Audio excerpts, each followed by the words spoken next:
Welcome to the Yoga for Gratitude practice. This might be one of my favorite things to practice both on and off the mat because gratitude can really transform. There is a saying that goes, counting blessings is a conduit for joy. And you may have noticed that before in your own life. And the really cool thing is that modern science really confirms that. So that when we have a gratitude practice, it literally rewires the brain for more happiness, more joy, all of those things. But sometimes after or during times of great struggle, it's easy to get caught in that loop, and um, and we can get a little bit stuck there. So we have to disrupt that loop. And one of the ways we can do that is through our physical practice and through bringing mindfulness to this whole idea of gratitude. So beginning to notice again the things that we are grateful for. Before you begin your practice today, you might want your blocks or any of your other um, things nearby that make your practice just a little more approachable. And today we're folding forward a couple of times, and sometimes it's nice to have those blocks to bring the floor up a little closer to you.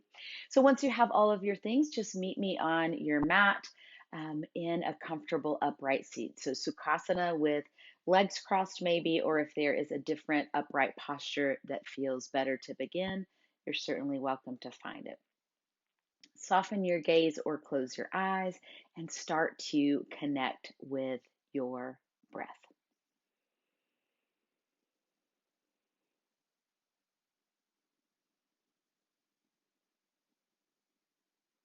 So long, deep, steady breaths.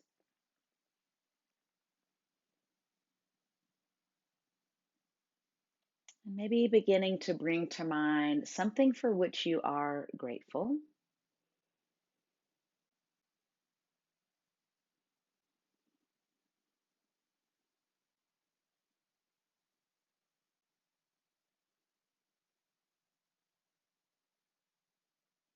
And then you're going to pause and be grateful for you.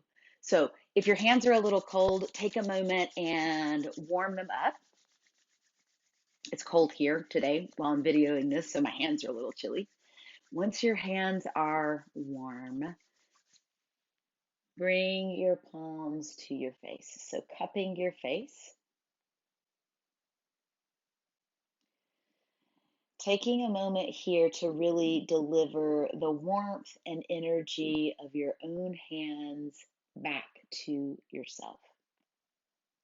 So often we spend our days with our energy flowing outward, or maybe in service to others, or worrying about others. In this moment, all of that warmth, that energy, that devotion right back to you.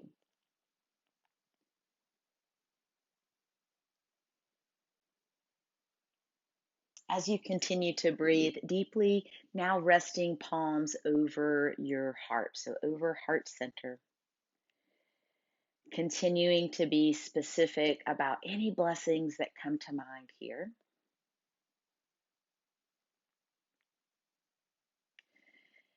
And maybe set an intention here. So, an intention to move throughout your practice, simply appreciating each movement, each breath, each moment. So, a simple gratefulness for this opportunity to move through your practice. On your next inhale, drop those left fingertips or left palm down to the mat. Inhale, right arm up and overhead. Big lateral reach. Sit bones stay heavy. On your next exhale, sweep back through the center and then repeat on the opposite side. So anytime we're working through these slow movements where your breath is really driving the movement, remember that your pace might be different than mine, and that's okay. You want to listen to your breath pattern. Every inhale, you're lifting and reaching.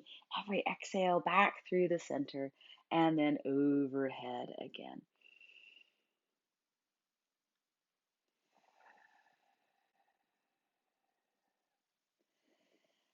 Once more to each side.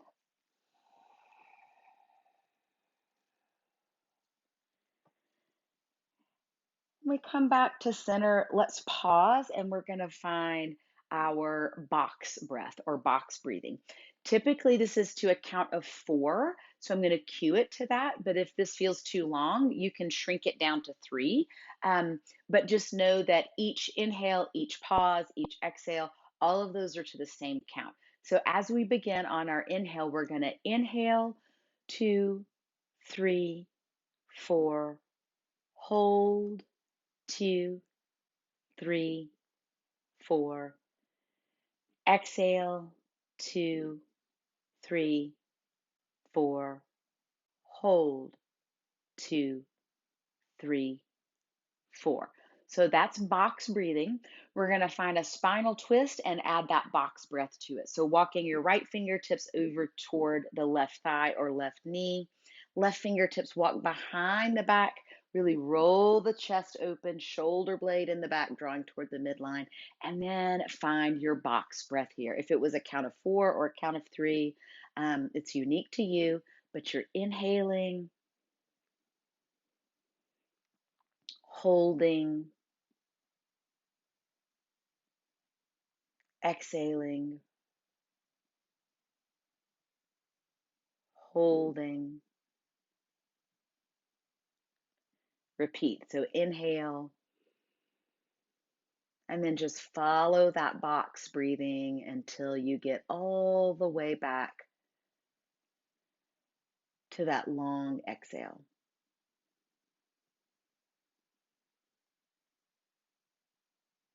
And we're going to walk ourselves to the opposite side. Again, shoulders are open, sliding away from the ears. When you find your place to pause, meet it with box breath. So inhaling, holding, exhaling, pausing,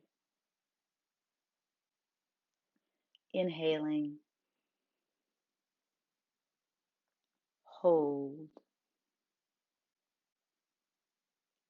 exhale, and hold. As you return back to center, return to your regular, just long, deep breath. And we're going to take it to all fours for a little cat cow. We do this often in practice, but always take time. Wrists beneath shoulders, knees beneath hips. Make your fingertips just as heavy as your palms so that we keep our weight from just sinking into the wrists. On your inhale, the belly drops, the tailbone lifts, so does the chin. Chest stays open. On your exhale, draw the belly up and in, round through the back, let your head hang. Here again, your breath is moving your body. So grateful for every breath drawn, but you're moving with the rhythm of your breath. So every inhale is that opening, that invitation. Every exhale is a big rounding release.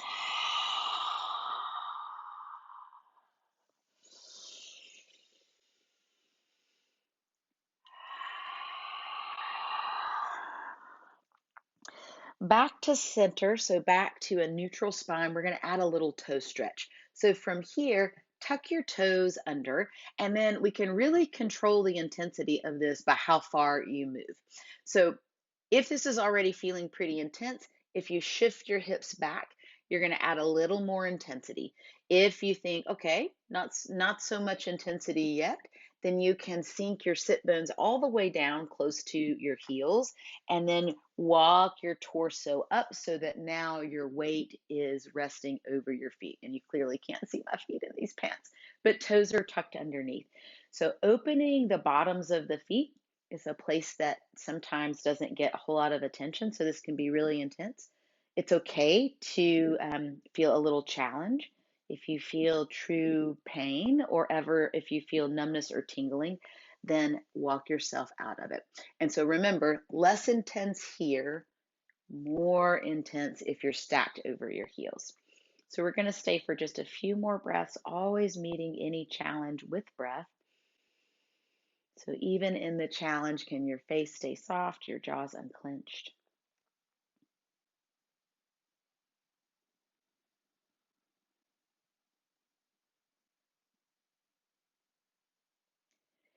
And then we're going to take it down to all fours once again. Untuck the toes and maybe tap your feet out.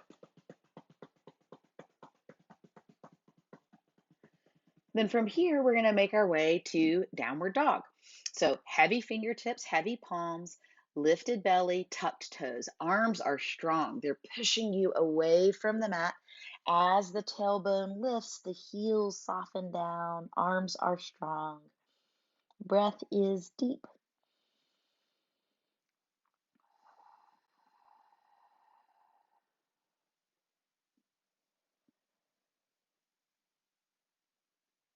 Draw a few more breaths, remembering that intention we set for simple gratitude. Even if your body is moving differently than it once did, or if you're still working through a lot of your range of motion or you're building your strength, still finding that gratitude for being here, being in this practice, even if it's a little different um, than you envisioned it. From here, we're going to walk to a forward fold. So begin to walk the feet forward, and we're going to roll to stand. So let your arms and head hang like a rag doll. Zip the belly, lift the pelvic floor. Tuck the tailbone, stack one vertebrae at a time on top of the other. Feet and heels, toes all stay really heavy. Pause in mountain. That felt sense of gratefulness washing over you.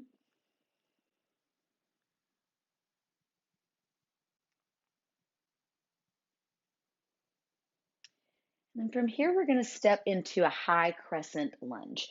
You can bring your hands to heart center or the fingertips to the creases of your hips. I personally love hips because I can feel what's happening there, but you can certainly leave them at your heart. So you want to keep your hips square, belly is zipped. We're going to take the right foot and step it straight back. So we're on tippy toes. Wrong pants for this practice, huh? You can't see my feet. So you're on the tippy toes in that back leg, and we're still nice and zipped up. Front leg, I can go a little deeper there. Front leg, knee is over the ankle. So once you have all of these muscles working, the glute squeezing, belly zipped, you can keep hands at heart center or we can take them up and overhead. So creating this firm base, again, a soft face or maybe a smile, even in the challenge. We can stay here and you can explore this challenge of stillness, or you can add a little flow. If you want to flow on your inhale, push heavy through that left foot and rise up. Keep a steady gaze somewhere, your drishti. On your exhale, bend your knee, bend your elbows, and sink into that lunge. On your inhale, rise up. On your exhale, root down. We have to root before we can rise. Inhale, lift. Exhale, sink. Last time here. Inhale, rise up. Exhale, sink down. Pause here. Maybe bring hands to heart center. Shift your weight forward just a little bit. Put a little bend in that back knee so that you can hop step that foot forward. You can pause for a moment in stillness, or if you want to shake out your hips, do a little dance, whatever feels good here, stillness or a little movement, shake it out. And then we're going to work through the opposite side. Hands at the heart or fingertips at the hip creases. This time, right foot stays forward, left foot steps back. So we're on the tippy toes of that back foot. Hips are square, legs are strong, core is engaged, gaze is steady. It could be low, medium, or high. From here, once you feel like you've got that firm, steady base, arms reach overhead.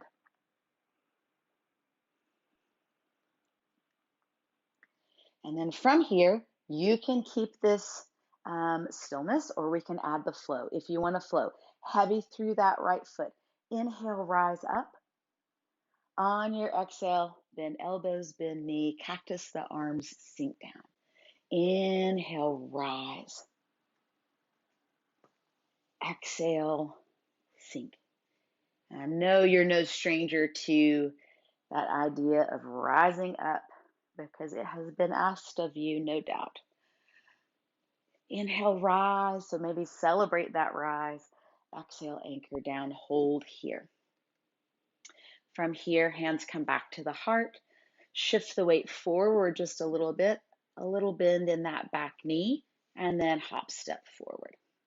Pause here. Maybe notice the rhythm of your heart beating strong inside your chest.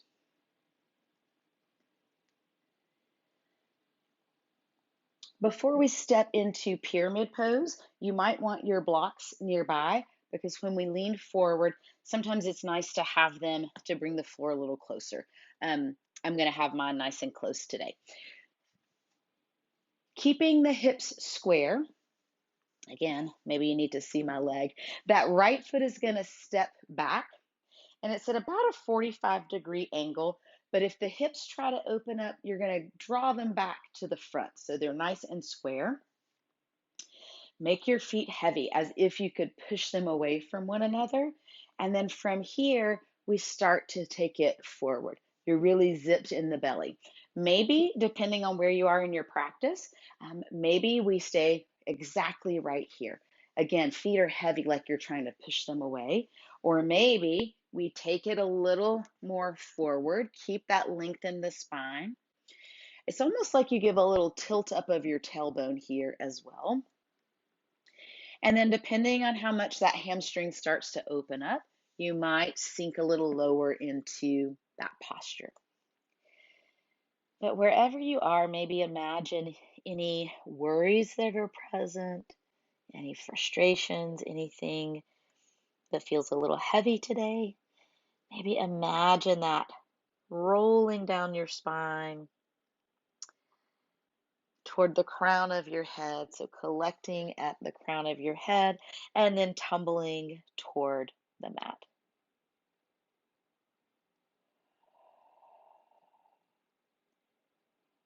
Replace that again with that simple feeling of gratitude.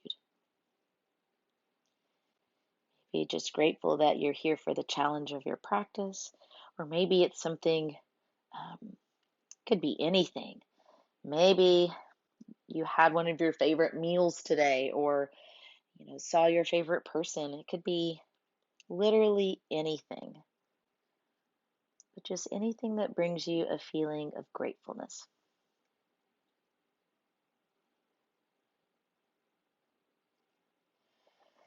From here, maybe a teeny bend in the knees, engage the belly, rise up, and then step back foot up to meet the front. And we'll repeat on the opposite side. Left foot is going to step back. It's at about a 45-degree angle, but if the hips open up, we're working to square them. Feet are heavy, like again, they're trying to push away from each other. And then begin to lift the tailbone up, shift the body forward. My blocks feel really low here, so I'm going to adjust them. So as you pause and as you really breathe into this shape, fill this shape with breath. You might feel loosening or shifts happening in your body. So at first I wanted my blocks up nice and tall like this. Now I feel like I'm at the place where I can adjust the height and sink a little lower. So it's always that balance of intend and allow. So I'm not forcing my body. It's just as it opens up, I'm making adjustments. So really listening to your body.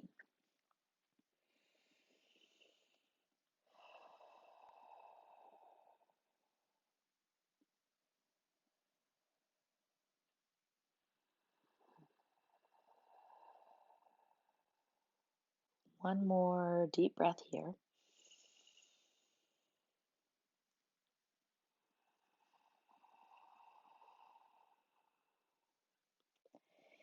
And then we'll shift the weight of the body forward, a little bend in that right knee, and then step left foot up to meet the right.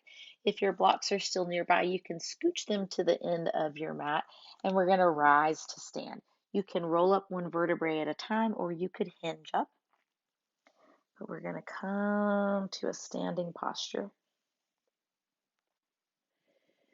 From here, making our way through a couple of sun salutations, remembering that if you have a favorite variation or you need to modify, um, and if you don't remember what those modifications are, you can go back to the intro to yoga video and it'll really talk you through them. I'll do my best to cue them, but you can go back and look at those if you have forgotten some of those. So on your next inhale, arms are going to reach up and overhead. On the exhale, hands melt down to heart center. Inhale, arms lift overhead again. On your exhale, forward fold. So if you need space in your legs, a soft bend in the knees will provide that. On your inhale, flat back lengthen. So we begin to rise with that long spine, lifted belly. On your exhale, we'll step or float the feet back for chaturanga. So as you step back, you can keep your knees lifted or they can come down to the mat. Your gaze is just beyond the end of the mat. Elbows are close to the body as you lower yourself down. From here, we could find baby cobra, king cobra, or upward dog by lifting the thighs away from the mat. On your exhale, downward dog. You can tuck your toes and go straight from here, or you can drop your knees down, shift your weight back, tuck your toes, and then find down dog. So we're going to flow through that one more time. On your next inhale, cast your gaze forward. On your exhale, you can hop your feet up or you can walk them up to that forward fold. Inhale, flat back lengthen. Exhale, forward fold. Inhale, rise up and reach overhead. Exhale, hands down to your really grateful heart. On your inhale, reach overhead. On your exhale, fold. Inhale, flat back. Exhale, step or float back, chaturanga. So again, knees could drop down or they could stay lifted. Elbows stay close to the body. On your inhale, baby cobra, king cobra. Really draw your belly button in so you protect your back, or upward dog. On your exhale, downward facing dog, and pause. You could pause here in down dog. If some part of your body is just saying absolutely no more, then pause in child's. Wherever you are, we're going to stay for, I don't know, maybe about 4 breaths.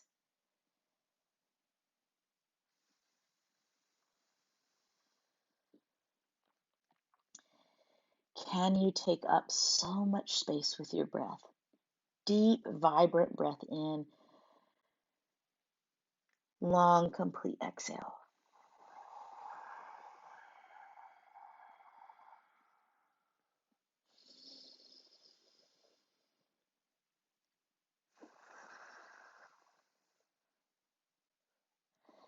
One more deep breath.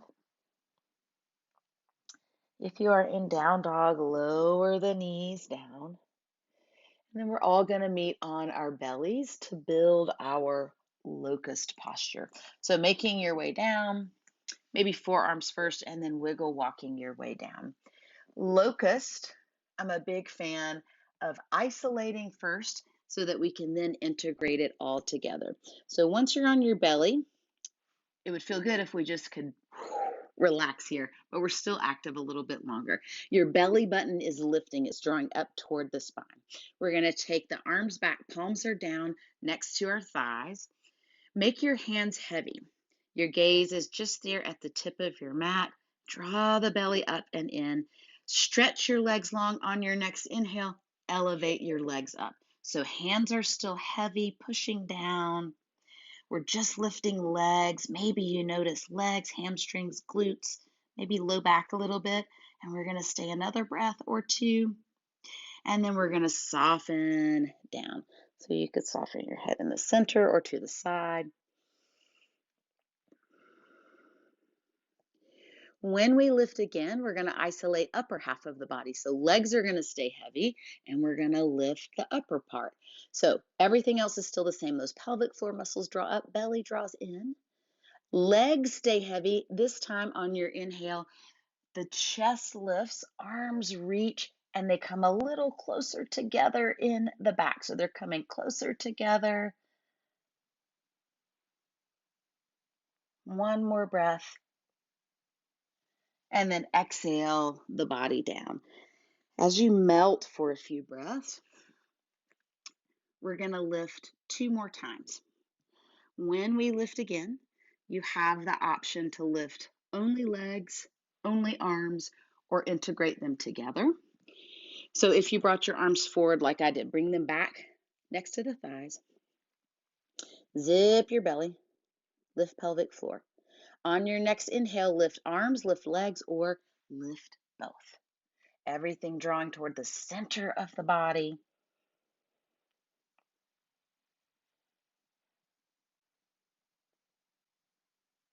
One more breath.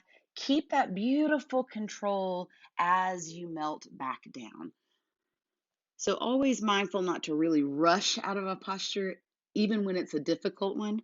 If we rush that exit, sometimes we move a little too quickly and we let our support go and then we harm our bodies.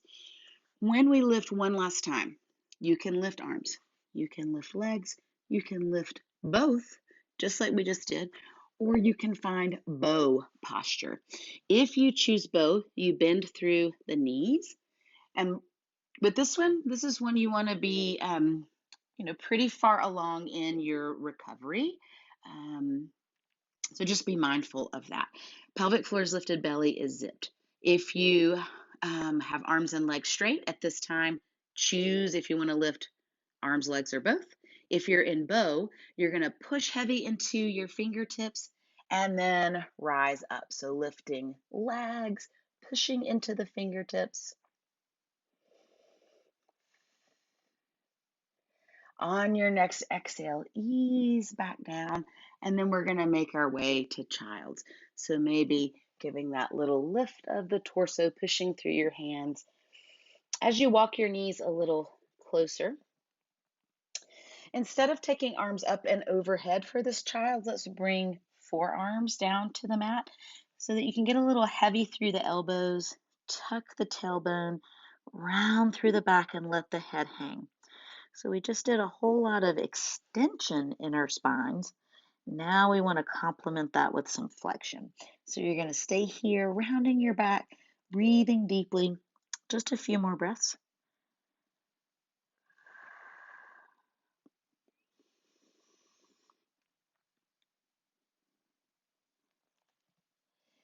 And then from here, we'll roll the torso up, sweep the legs to the front of the body, make our way down to the mat. So take your time getting there. We're going to slowly roll down.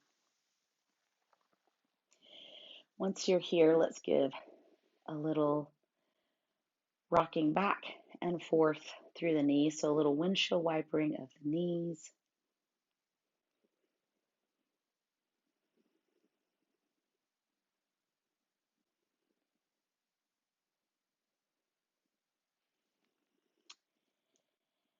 And then bringing legs and knees close together, drawing them close to the chest or belly. Maybe giving yourself a big hug. Maybe forehead lifts toward the knees. So with this big hug, very grateful for exactly who you are. And then as you lower your body back down, allow your arms and legs to fall into that place of rest. So settle into your Shavasana. So releasing effort.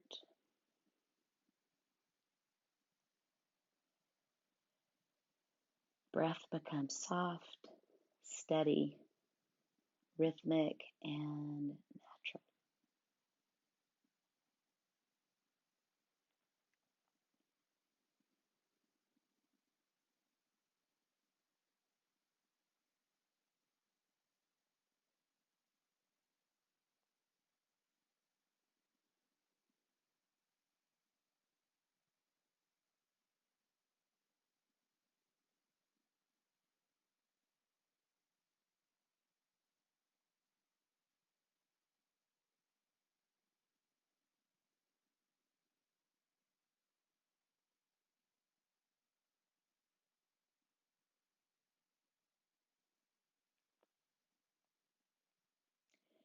Begin to deepen your breath a bit now.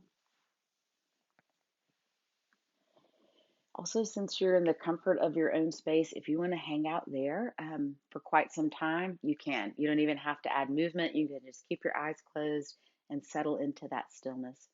But if you are ready to kind of come out of your practice, start to add that subtle movement, wiggling fingers and toes, stretching arms and legs.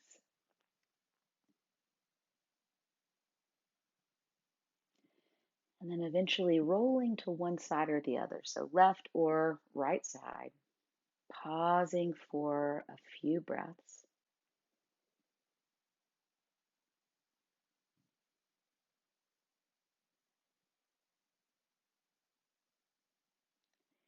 And then meeting me in a comfortable upright seat. So, any upright seat that feels good to you.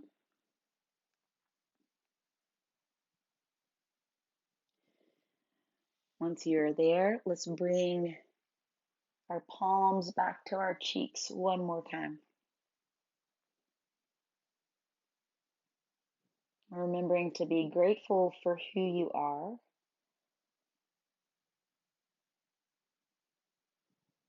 and pausing in this reminder that you are both precious and perfect.